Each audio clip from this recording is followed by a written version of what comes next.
Hello everyone, আসসালামু আলাইকুম। কেমন আছেন আপনারা সবাই? আশা করি সবাই ভালো আছেন। আমি টাঙ্গাইল থেকে বলছি সীমা। আপনারা দেখছেন আপনাদের পছন্দের ইউটিউব চ্যানেল সীমা সংসার। আপনাদের সবাইকে স্বাগতম। আবার হাজির হয়ে গেলাম নতুন আরেকটি এপিসোড নিয়ে।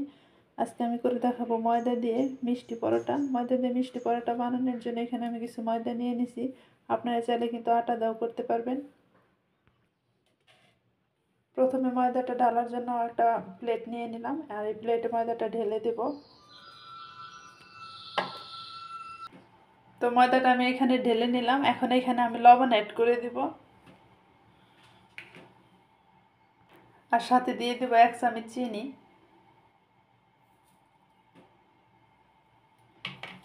আর সাথে অ্যাড করে দিব রান্নার যে রেগুলার তেল, সেই তেলটা। এখন তেলের সাথে চিনি লবণ ভালো মতো মিক্সড করে নিতে হবে ময়দার সাথে। তো ভালো মতো মিক্সড করে নিলাম চিনি, ময়দা, তেল, লবণ।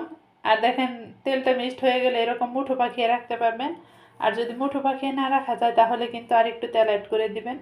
আর এখানে আমি এখন একদম ঠান্ডা পানি ব্যবহার করব আজকে। এই ঠান্ডা পানিটা দিলে কি হবে, আপনার পরোটাগুলো একদম মুসমুসে হবে। আর যদি গরম পানি দিতে চান তাহলে আপনার পরোটাটা একটু নরম হবে, বাচ্চারাও খেতে পারবে। তবে আজকের পরোটাটা কিন্তু আমি মুসমুসে করে বানাবো, সেই জন্য ঠান্ডা পানি দিয়ে একটা ডো তৈরি করে নিতে হবে। আমরা যে রেগুলার রুটি খাই এরকম করে একটা ডো তৈরি করে নেব। তো আমার ডোটা রেডি হয়ে গেছে। আর ডোটা দেখেন একদম মসৃণ করে আমি ডলে নিছি।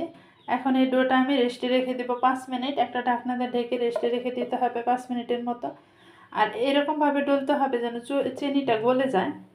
চিনিটা গলে যাওয়া পর্যন্ত আপনারা ডলে নেবেন। তারপরে যদি একটা দুটো চিনি থাকে সেই জন্য আমি 5 মিনিটের জন্য রেস্টে রাখলাম।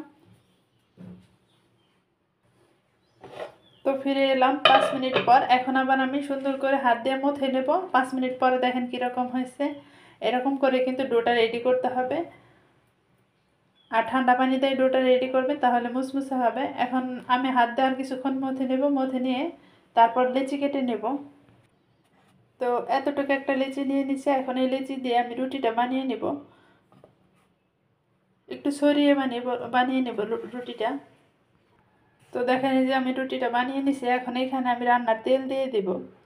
এই তেলটার মধ্যে আমি তেল দিয়ে কিছু একটা ভাজি করছিলাম, সেই জন্য তেলটা কিন্তু এরকম হলুদ। তেলটা দিয়ে তারপর এবার ছড়িয়ে দিতে হবে। সম্পূর্ণ রুটিতে এইভাবে ছড়িয়ে দিবেন।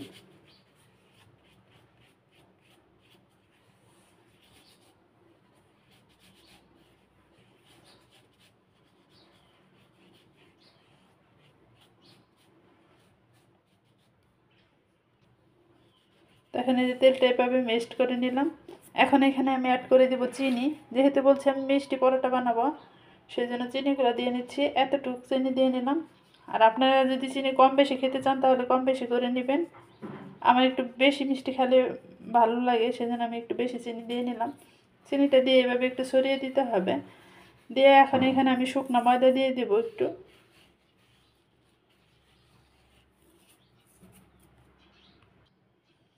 খুব বেশি কিন্তু ময়দা দেওয়া লাগবে না, অল্প একটু ময়দা দিয়ে এভাবে ছিটিয়ে নেবেন।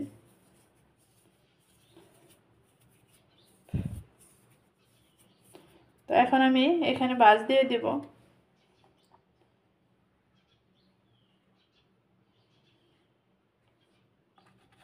এই কাজটা একটু সাবধানে করবেন, চারদিকে যেন কোনাকানি না বের হয়। এভাবে বাঁশটা দিয়ে নিলাম। দিয়ে এখন এখানে আমি রুটিটা বানিয়ে নিব। তো দেখেন একটু ময়দা ছিটিয়ে আমি রুটিটা বানিয়ে নিলাম। আর এইভাবে সবগুলো রুটি বানিয়ে নিতে হবে। আর সবগুলো রুটি একবারে বানিয়ে কিন্তু ভাজি করলে চলবে না, তাহলে কিন্তু চিনিগুলো গলে ময়দার রুটিটা নষ্ট হয়ে যাবে। সেই জন্য একটা একটা করে বানাবেন আর ভাজি করবেন। তো এখন আমি এটা বানিয়ে নিলাম, একটা এখন ভাজি করবো আর আরগুলো বানাবো আস্তে আস্তে। পরোটাগুলো ভাজি করার জন্য চুলায় চলে এসেছি, আর চুলায় তেলটাও গরম হয়ে গেছে। এখন আমি এখানে একটা পরোটা দিয়ে দিব। তো পরোটা আমি দিয়ে দিলাম। এপিট ওপিট করে একটু গোল্ডেন কালার করে ভাজি করে নিতে হবে। দেখেন এক পিঠ হয়ে গেছে। এখন আবার উল্টিয়ে নিলাম। একদম মুসমুসে কিন্তু হবে পরোটাটা,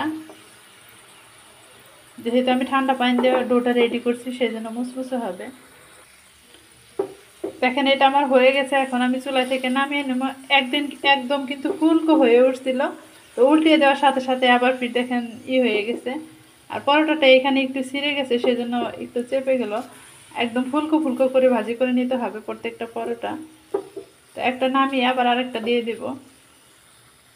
দেখেন আবার একটা দিয়ে দিলাম। তো আরেকটা দিয়ে দেখেন এই যে উল্টিয়ে নিচ্ছি, আর এটাও কিন্তু ফুলে উঠছে। সবগুলো পরোটাই কিন্তু এরকম বালিশের মতো ফুলে ফুলে উঠবে।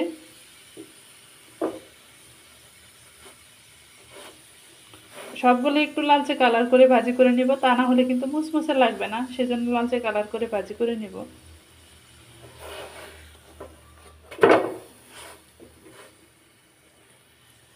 দেখেন এই যে কি পরিমাণ ফুলে উঠছে। আর একবারে কিন্তু বানিয়ে সবগুলো বানিয়ে তারপরে ভাজতে যাবে না, তাহলে চিনিটা গলে যাবে। আর যে ইয়েতে রাখবেন সেই জায়গায় আটকে যাবে, আর পরোটাগুলোও ফুলবে না। কারণ চিনিটা গলে গলে গলে পরোটাটা সিদ্ধ সিদ্ধ হয়ে যাবে, সেই জন্য ফুলবে না।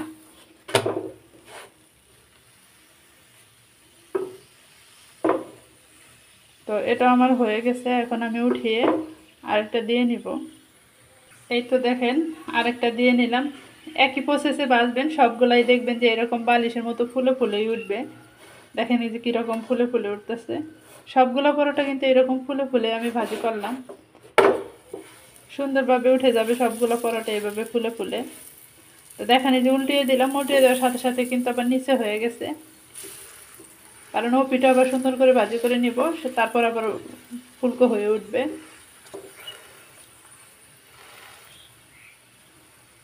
এই যে ফুলা কিন্তু শুরু করছে আবার।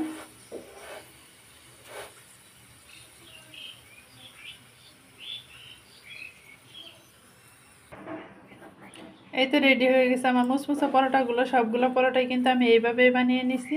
আর আপনারা চাইলে কিন্তু কলা দাও খেতে পারেন। তো এখানে আমি 2টা কলাও নিয়ে নিছি। আর এই পরোটা কিন্তু অনেক মুসমুসে হয়েছে, খেতেও কিন্তু ভালো লাগে চিনি দেওয়ার কারণে। তো আপনারা বাসায় বানিয়ে খাবেন আর কমেন্টের মাধ্যমে জানাবেন যে আজকের পরোটাটা কীরকম হয়েছে। তো ভিডিওটাও কোনো অংশ যদি একটু ভালো লাগে তাহলে কিন্তু অবশ্যই সাবস্ক্রাইব করে দেবেন। তো আজকের মতো এই পর্যন্ত। আসসালামু আলাইকুম, আল্লাহ হাফেজ।